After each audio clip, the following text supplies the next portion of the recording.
Merienda na masarap at pwedeng ipangnegosyo.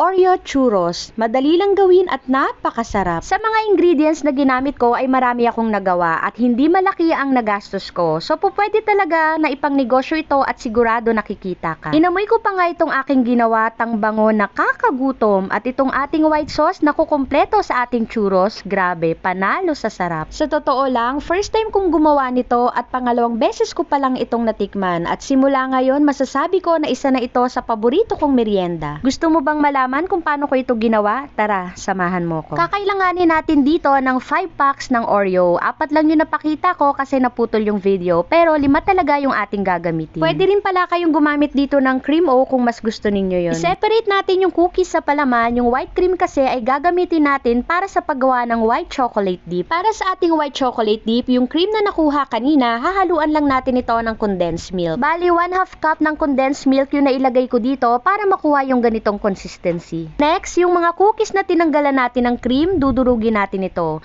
Pwede kayong gumamit ng food processor or blender para madurog ito ng pino.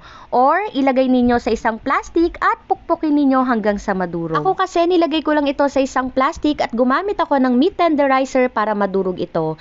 Para maipakita ko sa inyo yung ibang way ng pagdurog kung wala kayong food processor. Next, sa isang kawali, ilagay ang isang lata ng evaporated milk. At ang gamit kong brand dito ay Angel Evaporada na 410 ml. Ilagay din tayo ng butter, asin, vanilla at asukal. Yung complete recipe po ng aking niluluto ay nasa dulo po ng aking video. Buksan na natin yung kalan sa medium fire at haluin lang natin ito ng tuloy-tuloy hanggang sa matunaw yung butter at asukal at hayaang kumulo. Once na kumukulo na, patayin na natin yung kalan at ilagay na natin yung flour at 1 at a time lang po yung paglalagay at 2 cups yung ating gagamitin. Kung nagustuhan po ninyo itong aking pagluluto, pakishare po sana yung aking video. Salamat! Haluin natin ito ng mabuti hanggang sa ma-well combine na yung flour at yung wet ingredients.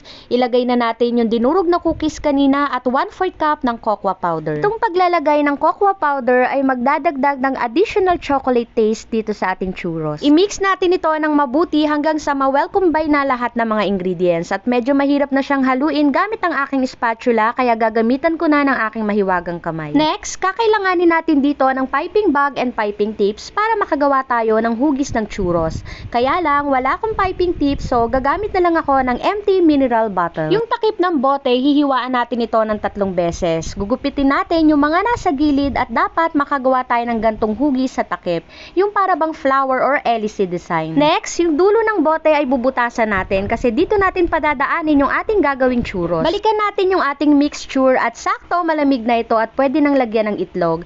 Kailangan po na malamig na muna ito bago lagyan ng itlog kasi pag mainit pa, may tendency na hindi maging maganda yung ating mixture. At 3 itlog po pala yung kakailanganin natin dito. Haluin natin ito ng mabuti hanggang sa makuha natin yung ganitong consistency. After nating mamix, ilalagay natin ito dito sa ating ginawang bote kanina.